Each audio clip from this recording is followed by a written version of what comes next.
Jis mūsų neapgaudinėja ir nesureikšmina. Jis nori, kad mums gerai sektųsi. Jis yra geras tėvas, kuris myli savo vaikus. 1 Kronikų 4:10 NKJV. Jabuzas šaukėsi Izraelio Dievo ir tarė: O, kad tu tikrai mane palaimintum ir padidintum mano teritoriją, kad tavo ranka būtų su manimi ir kad apsaugotum mane nuo pikto, kad nesukelčiau skausmo. Dievas suteikė jam, ko jis prašė. Jabuzas drąsiai atėjo pas viešpatį. Jis atėjo ir prašė, ir Dievas palaimino, išplėtė ir padidino jo teritoriją gausybės. Dievas. Pradžios 17:1 RANGE2 NKJV. Kai Abromui buvo 99 metai, viešpats pasirodė Abromui ir tarė: Aš esu visagalis Dievas, vaikščiok mano akivaizdoje ir būk nepriekaištingas. Aš sudarysiu sandorą tarp savęs ir tave nepaprastai padauginsiu. El-Šadai pažodžiui reiškia visagalis Dievas, Dievas daugiau negu pakankamai Dievas, kuris aprūpina. Dievas jūs myli. Jozuės 1:7 RANGE8 NKJV. Tik būkite stiprus ir labai drąsūs, kad laikytumėtės viso įstatymo, kurį jums įsakė mano tarnas Mozė, nenukreipkite nuo jo nei į dešinę, nei į kairę, kad jums sektųsi, kur tik eisite. Šita įstatymo knyga ten neatsitraukė nuo tavo burnos, bet tu ją apmąstyk dieną ir naktį, kad laikytumėsi daryti elgtis paklusniai pagal visą, kas joje parašyta, nes tada tavo kelias bus sėkmingas ir tada tau gerai seksis. Jeremijo 29:11. Aš žinau, kokius planus turiu su jumis, skelbia viešpats, planus, kaip jums klestėti, o ne pakenkti, planus, kaip suteikti jums viltį ir ateitį. Vidury nelaisvės jų laukia viltis ir ateitis. Ir atleisk mums mūsų skolas, kaip ir mes atleidžiame savo skolininkams. Skola reiškia nusikaltimą, nuodėmę, nusižengimą, skolą. Atleisk mums mūsų nusižengimus, kai mes įžeidėme kitus taip, kaip ir mes atleidžiame tiems, kurie mus įžeidžia. Mums reikia atsisakyti savo teisės likti įžeistiems. Mums reikia apsispręsti nelikti toje vietoje. Kai tai aptinkame, kai tai mumyse kyla, kai esame įskaudinti ar įžeisti, tiesiog pasakykime: Ne šiandien, šėtone. Jokių būdų, aš atsisakau, aš tai nurašau, nes viešpats sako, kad viską galiu nunešti ant kryžiaus. Taip pat atsigręžiame ir palaiminame tą, kuris įžeidė, bet kokiu būdu, kaip viešpats mums liepia. Parašykite laiškelį, nusiųskite SMS žinutę, paskambinkite arba parašykite elektroninį laišką betono, kurį jie jums atsiuntė. Ką nors su meile, palaiminimu ir gerumu.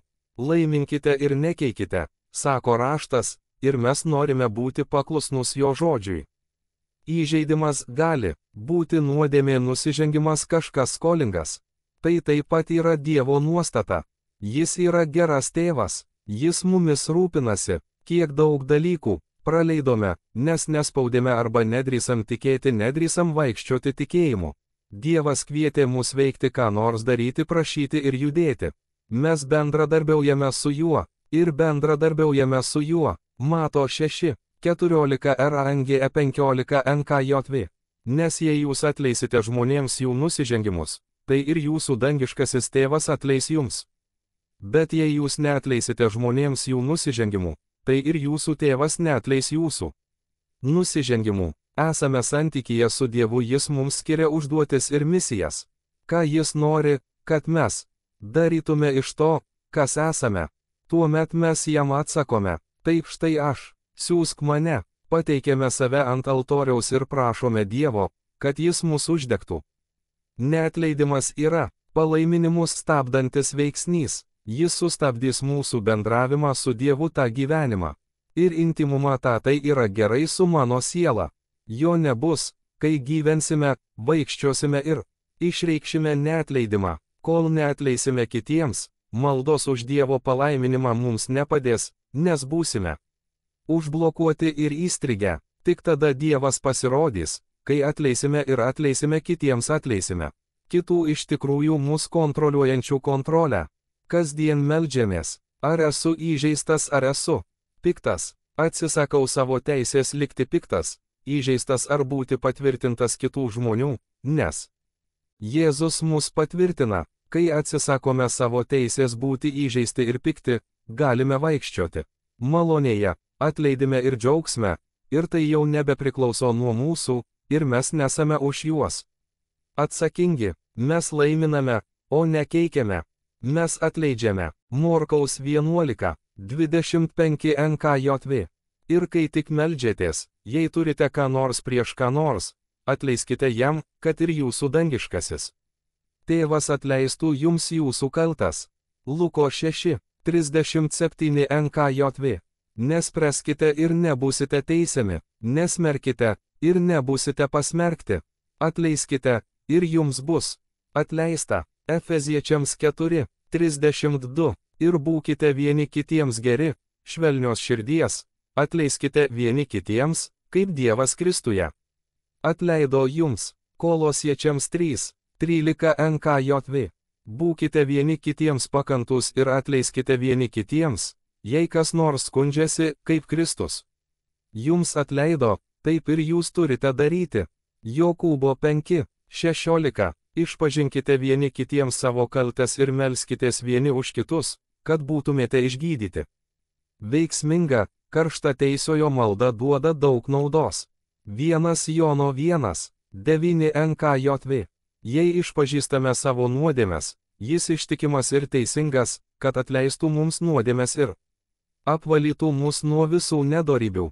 Atleidimas yra svarbus dalykas, neatleidimas yra didelis dalykas. Jėzus sako, ateik, priešais mane atleisk tai atiduok tai man, nes aš tiek daug laukiu tavęs kitoje tavo atleidimo pusėje. Dabar mūsų lūkesčiai turėtų būti tokie, kad Dievas pasirodys staiga tuoj pat. Jis visą laiką yra su mumis, tačiau turėtume tikėtis neregėto Dievo žingsnio. Ne tik pakartoti ankstesnį Dievo žingsnį. Nenorime atsilikti ar praleisti bangos. Dievas nori pasirodyti Frederiksburge, Teksase ir aplink mus. Jis laukia žmonių, pasirengusių padėti save ant altoriaus ir pasakyti: uždek mane, Dieve, siųsk atgimimą ir dvasinį pabudimą, ir tegul jis prasideda nuo mūsų čia. Tegul tilto bažnyčia būna daugelio gaisrų epicentras, sprogdink juos visoje mūsų apygardoje. Turime būti drąsūs imtis to, ką Jėzus mums liepė daryti.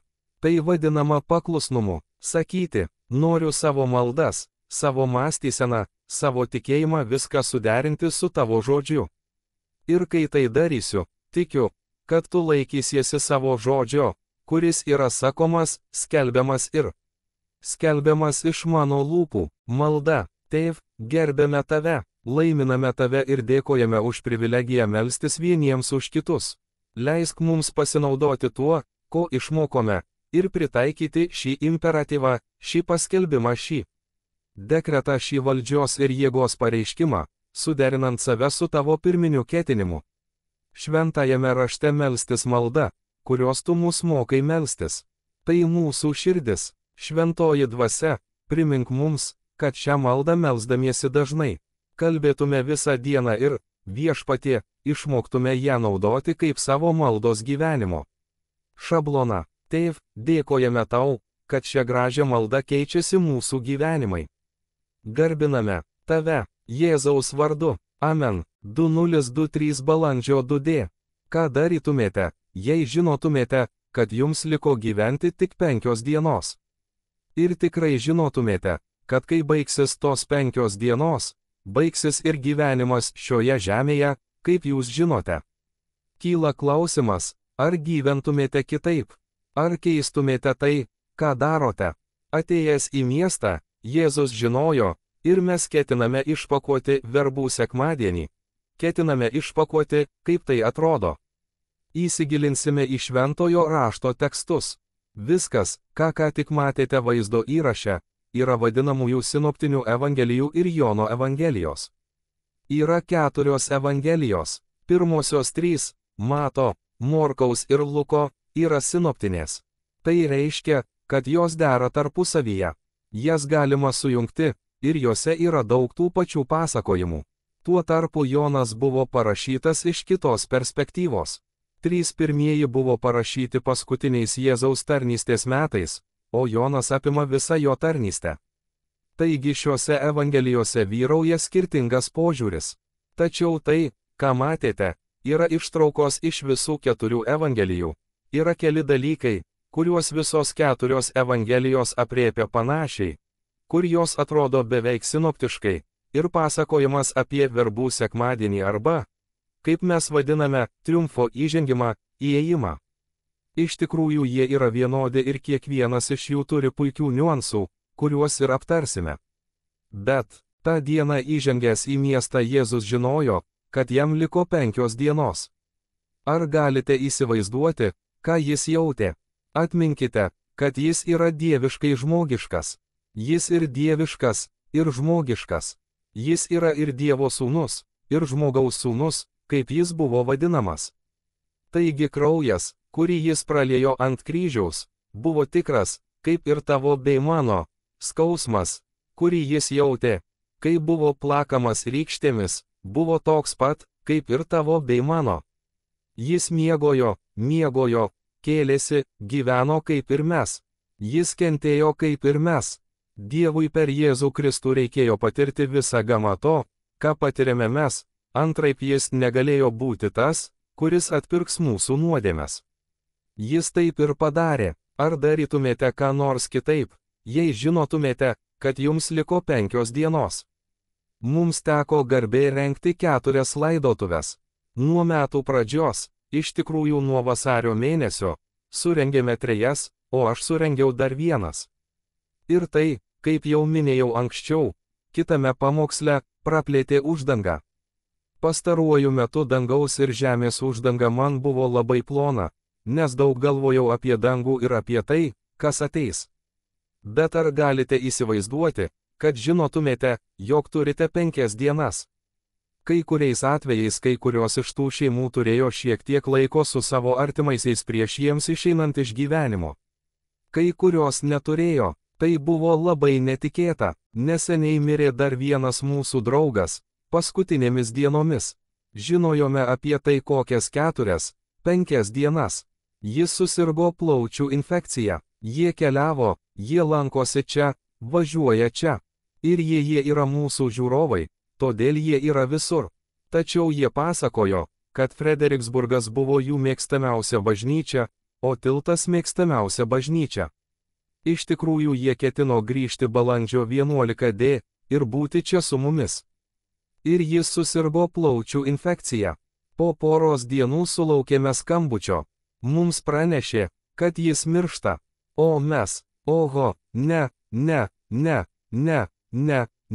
jie turėtų būti čia po kelių dienų. Mes ketiname pabendrauti, ketiname juos pamatyti, ir tada jie iškvietė šeimą ir mes gavome mums atsiuntė vaizdo įrašą, kuriame šeima buvo apsupta aplink jo lovą, tai buvo pilnas kambarys, maždaug 15, 12 ar 15 žmonių. Viena iš jaunesnių mergaičių turėjo telefoną. Jie grojo šlovinimo giesmę, visa šeima giedojo šlovinimo giesmę virš Lario, kai jis paskutinį kartą įkvėpė. Kol jis guli su įvairiais vamzdeliais ir kitais daiktais, jo ranka pakyla į viršų, o jie gieda virš jo. Pasakiau jam, kad taip noriu ir aš. Jei Jėzus mūsų neaplenks ir negrįš mūsų visų pasiimti. Štai kaip aš noriu išeiti, šlovinimo kontekste. Tačiau jų šeima turėjo šiek tiek laiko, kurį galėjo praleisti su Larry ir Ronda ir būti šalia jų. Tačiau taip būna ne visiems. Taigi 5 dienas Jėzus žinojo. Tačiau per tas 5 dienas reikėjo atlikti daug darbų.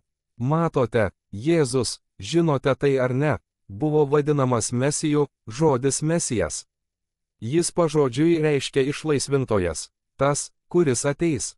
Jis turėjo ateiti ir išvaduoti žydų tautą iš vergijos, panašiai kaip Mozė, kuris buvo Jėzaus viršūnė ir šešėlis. Mesijas turėjo ateiti ir juos išgelbėti, jis turėjo juos išnaikinti. Tuo metu Roma valdė jau daugiau nei 100 metį. Roma juos tiesiog valdė, sutriuškino. Jie buvo per daug apkrauti. Jie buvo žiauriai išnaudojami, su jais buvo elgiamasi kaip su gyvuliais. Jie buvo priskirti, be jokios vertės, kaip nežmoniški. Tai buvo chaosas, tai korupcija. Romos valdytojai buvo susitarę su žydų religiniais vadovais fariziejais ir Sandrinų 70 vyrų taryba, kuri valdė. Jie dirbo kartu, derino savo veiksmus, kūrė politinius žaidimus po stalu, per užpakalinės ir šoninės duris. Skamba panašiai kaip šiandien. Įdomu, kaip tobulėja technologijos, bet žmogaus būklė tikrai ne. Ar kada nors tai pastebėjote?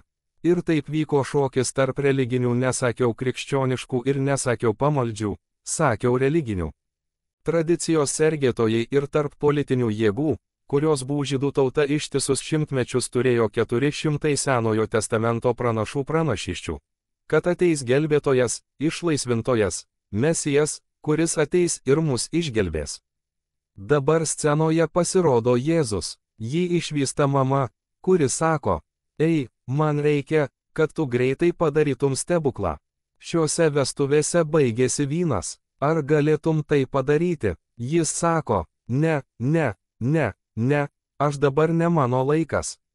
O ji atsako, jei ne dabar, tai kada? Todėl jis klauso savo mamos. Jis paverčia vandenį vynu, tai jo pirmasis stebuklas. Dar vienas stebuklas įvyko, kai jis veikė moters prie šulinio žmogaus širdį. Jis sako, klausyk, man reikia, kad tu nueitum ir visiems papasakotum, ką tau ką tik pasakiau, kad jis yra čia. Išganytojas Mesijas yra čia, ir ji bėga šaukdama, eidama visiems papasakoti. Ji bėga atgal į kaimą. Pirmoji evangelistė buvo moteris, matote čia modelį. Moterys, ar matote čia modelį? Broliai, ar matote čia modelį? Tada Jėzus palaidotas kape, apie kurį kalbėsime kitą savaitę. Atspėkite, kas pasirodo, dvi moterys. Jis, pirmiausia savo prisikėlimo pavidalu, savo prisikėlusių kūnų, apsireiškė dviem moterims. Jis siunčia jas atgal pas mokinius, nes visi žinome, kad norint tai padaryti, reikia moters, ateikite kas nors, juokas. Jis siunčia moteris atgal pas mokinius pasakyti, aš prisikėliau, nes mokiniai tikriausiai nebūtų tuo patikėję, o iš pradžių jie vis tiek netikėjo, užtrenkė duris Marijai.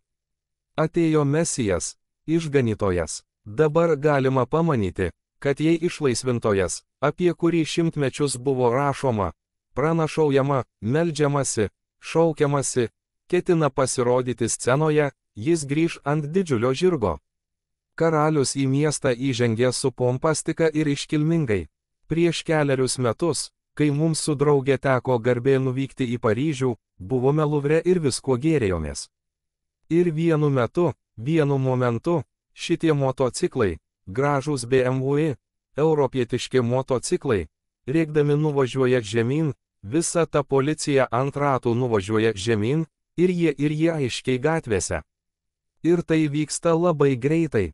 Tai kaip per incidentą atrodo, kad nėra jokio eismo, o prieš tai buvo tiesiog nesustabdomas. Staiga viskas aišku, ir tylu, ir niekas nežino, kas bus.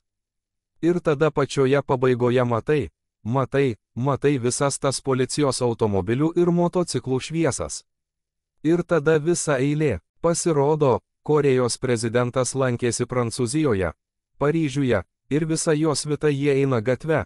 Ir tai nėra tylu, nes niekas nežino, kas jie yra, kas tai yra, bet jie tiesiog žino, kad tai yra didelis, kad ir kas tai būtų, tai buvo įspūdingas įėjimas. Jūs manote, kad Jėzus į sceną įžengs su didingu įėjimu, ar ne?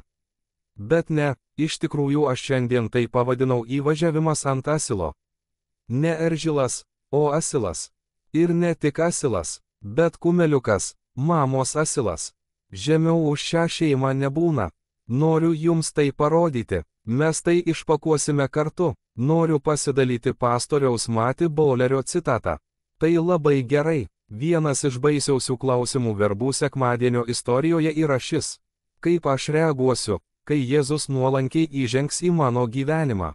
Tai praktinis klausimas. Mes ketiname išsiaiškinti kai kuriuos dalykus. Bet tai yra praktinis klausimas. Ar atpažinsiu Dievo atėjimo pas mane laiką?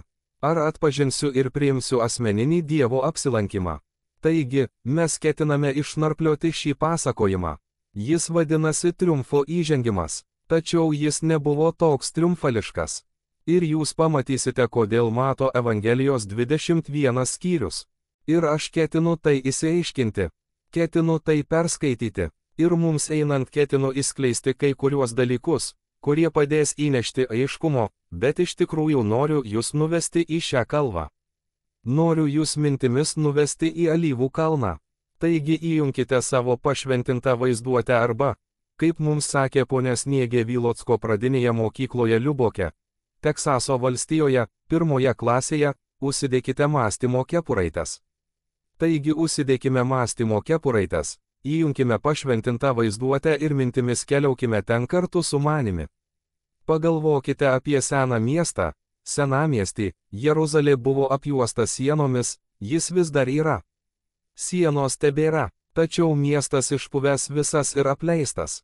Ir bet jis dabar ir atrodo mažas.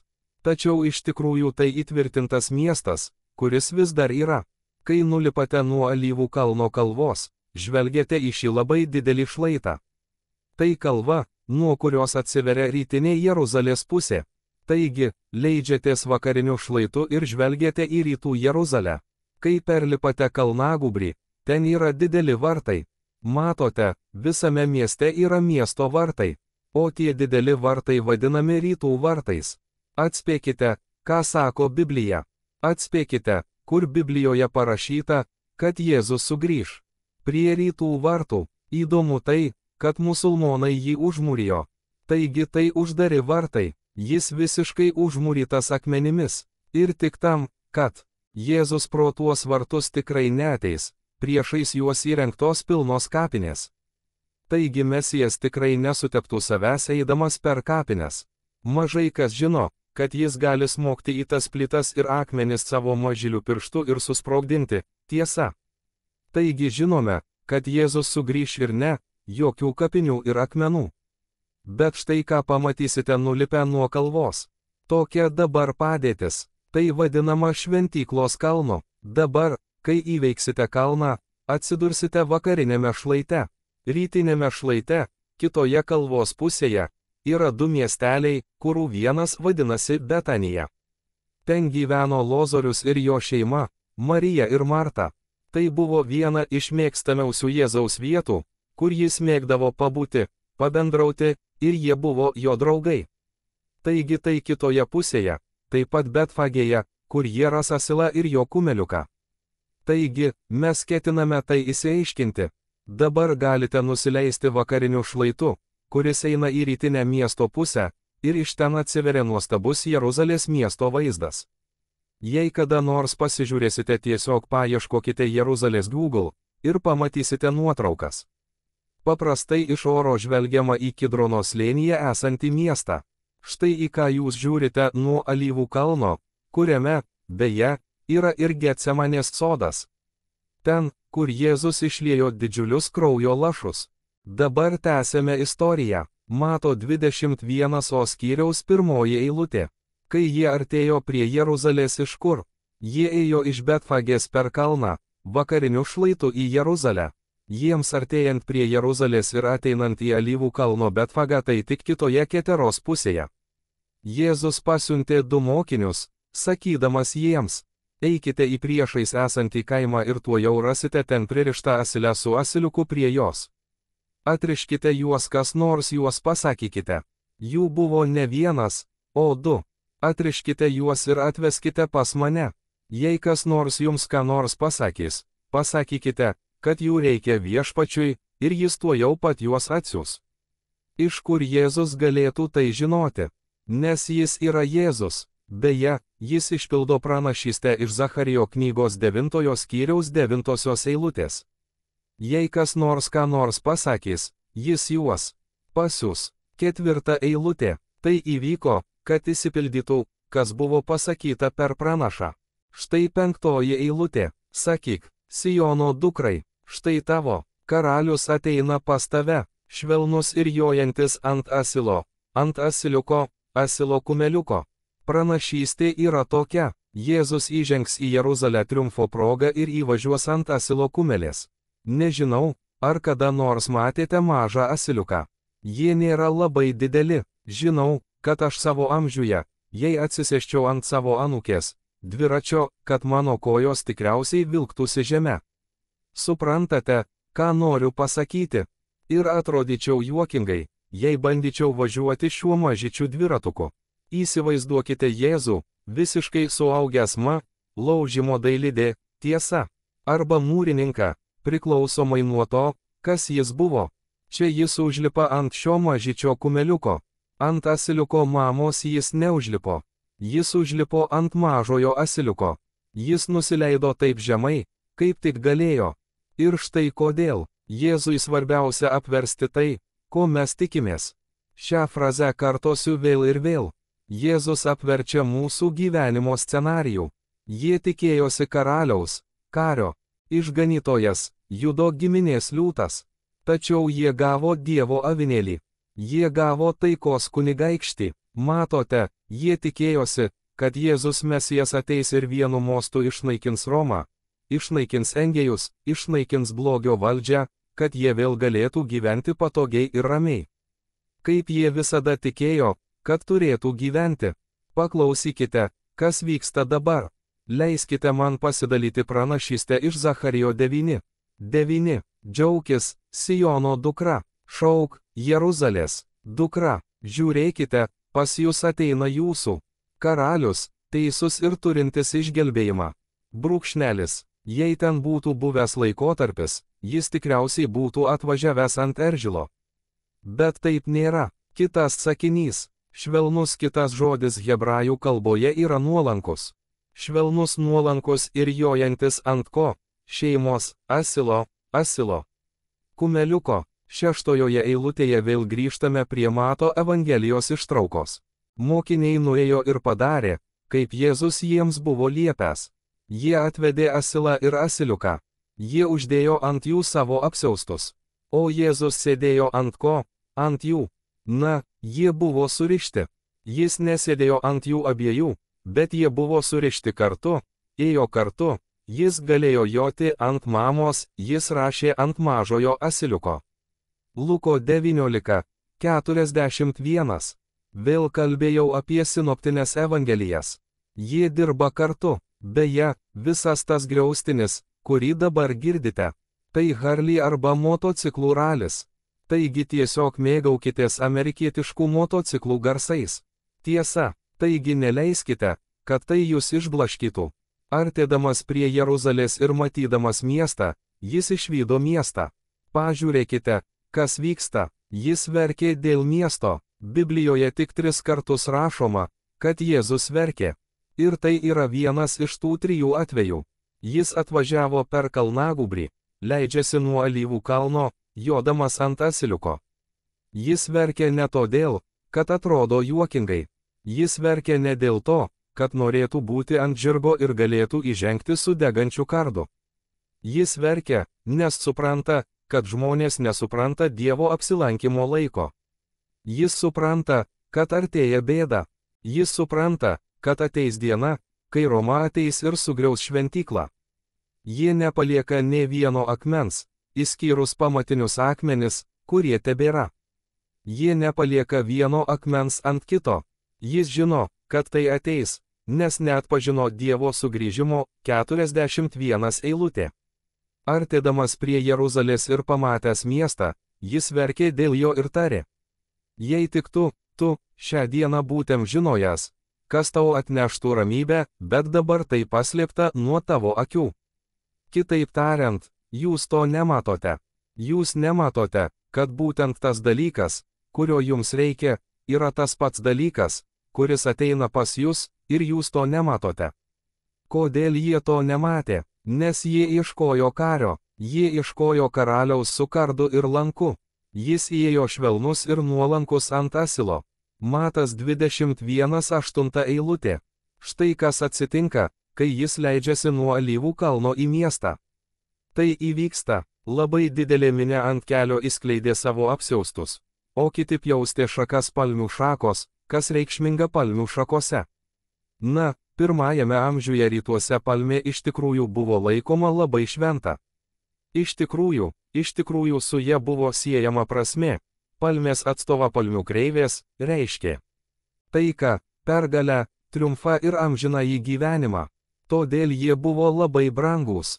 Kitaip tariant, tai būtų tarsi jūs ir aš, jei prezidentas, kuriuo mes džiaugtumėmės, tai viskas, ką noriu pasakyti, pasilikdami tai savo. Jei džiaugtumėmės, kad prezidentas atvyksta aplankyti mūsų miesto, argi neįsirikiuotume keliu ir nemojuotume Amerikos vėliavomis.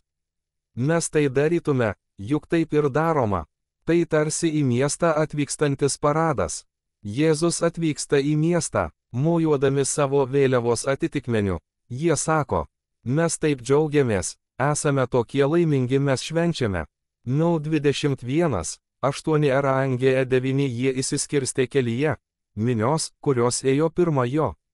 O tie, kurie ėjo paskui, šaukė, Osana Dovydo sūnui, palaimintas, kuris ateina viešpaties vardu. Osana, aukštybėse. Jei paklausčiau jūsų savarankiškai, ką, jūsų manimų, reiškia hozana? Kokią reikšmę turi žodis hozana? Manau, kad gautume daug įvairių atsakymų.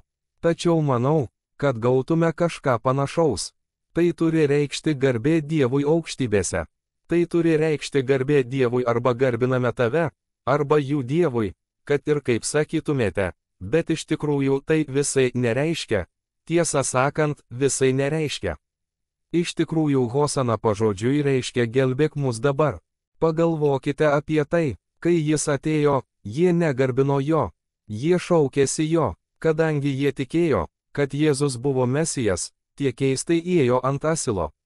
Bet jie tarsi sako, gerai, jis čia jau apvertė scenarijų, bet vis tiek jis yra Mesijas. Nes mes žinome, tiesą sakant, kitoje ištraukoje, kurios neskaitysime, kalbama apie tai, kad jie žinojo, matė, ką jis padarė su Lozorium. Taigi, daugelis tą dieną buvo ten, kai jis prikėlė Lozorių iš numirusių. Jie matė stebuklus, girdėjo mokymą ir patikėjo, kad jis buvo Mesijas. Jie šaukia, Osana, pavertėme jį pagiriamuoju žodžiu, taip nėra, iš tikrųjų tai pasipiktinimas. Tai yra gelbėjimo šauksmas, Dieve, gelbėk mus dabar. Jam važiuojant keliu, jie šaukia, gelbėk mus dabar, Dieve, gelbėk mus dabar. Kitaip tariant, įsitraukite kardą, įsitraukite ginklus ir nušluokite šiuos romėnus. Laikas smurtauti, laikas perimti valdžią. To jie ir tikėjosi, jie šaukia, gelbėkite mus dabar, gelbėkite mus dabar. Skamba taip saldžiai, bet iš tikrųjų jie sakė, ateikite ir nužudykite šiuos purvinus romėnus. Atsikratykite jų, štai kokie tamsūs buvo jų laikai. Jono Evangelijos 12 skyriuje klausykitės. Kaip Jono knygoje apie tai rašoma. Kitą dieną didelė minia, atėjusi iš Puotos, išgirdo, kad Jėzus keliauja į Jeruzalę. Taigi, pradedame. Jis kalba apie juos, kurie leidžiasi nuo Alyvų kalno, jie leidžiasi taku. Pasiėmė palmių šakas, jie išėjo jo pasitikti, šaukdami, Osana, gelbėkite mus dabar, gelbėkite mus dabar. Iš tikrųjų šį rytą įtraukiau šį žodį į savo maldas. Sakiau, Osana, gelbėk mane dabar, Dieve, gelbėk mane dabar, išgelbėk mane nuo mano kūno, gelbėk mane nuo manęs paties. Gelbėk mane nuo šio pasaulio. Osana, palaimintas, kuris ateina viešpaties vardu, palaimintas Izraelio karalius. Jie sako, karaliau, gelbėk mus dabar. Grįžkime prie Mato Evangelijos 10 eilutės. Jėzui įžengus į Jeruzalę, visas miestas sujudo ir klausė. Kas tai? Visas miestas. Beje, tą savaitę miestas buvo pilnas, nes prasidėjo Pascha. Taigi Jeruzalėje buvo 100 000 žmonių. Tai buvo didesnė minia nei įprastai.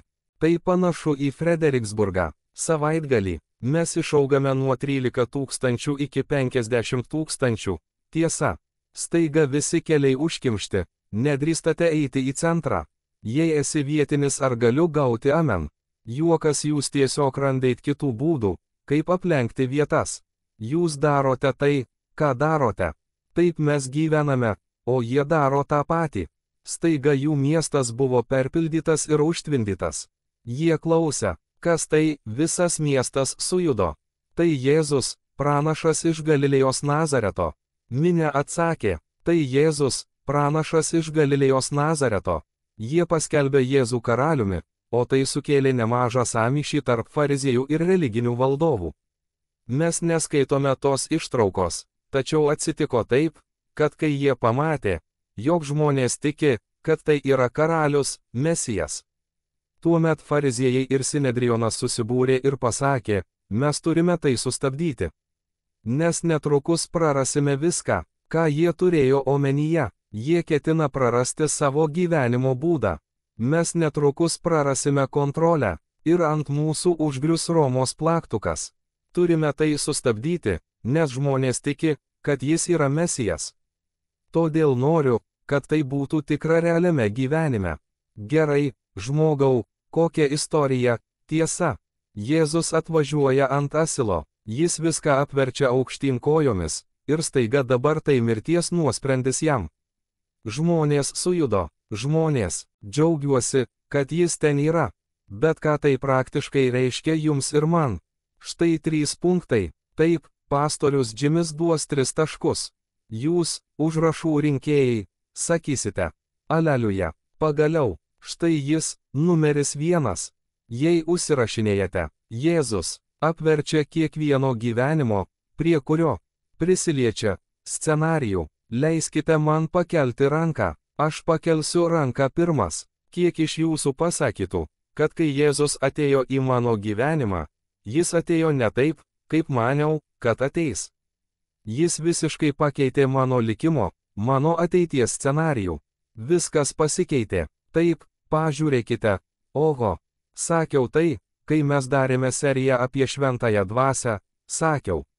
Dievas dažnai atneša jums tai, ko jums reikia, pakuotėje, kurios nebūtinai norite, tikitės ar mėgstate, ar galiu gauti amen. Amen, jis retai atneša, retai atsako į maldą taip, kaip prašau. Ar tai reiškia, kad esu baisus maldininkas? Tai gali reikšti, kad galbūt šiek tiek klystu melsdamasis, nes esu linkęs jam padėti. Suprantate, ką noriu pasakyti? Pavyzdžiui, duoti jam keletą pasiūlymų arba, ei, tai tikrai būtų geras būdas, kaip tai padaryti. Todėl Jėzaus vardu meldžiu, padarykite tai taip, ir jis retai kada, jei iš vis kada nors, tai daro taip. Jis atsako į maldas, bet retai taip, kaip aš noriu, Matote, Jėzus apverčia mūsų gyvenimo scenarijų. Manau, kad tai jo būdas. Jie norėjo karaliaus, valdovo, kario.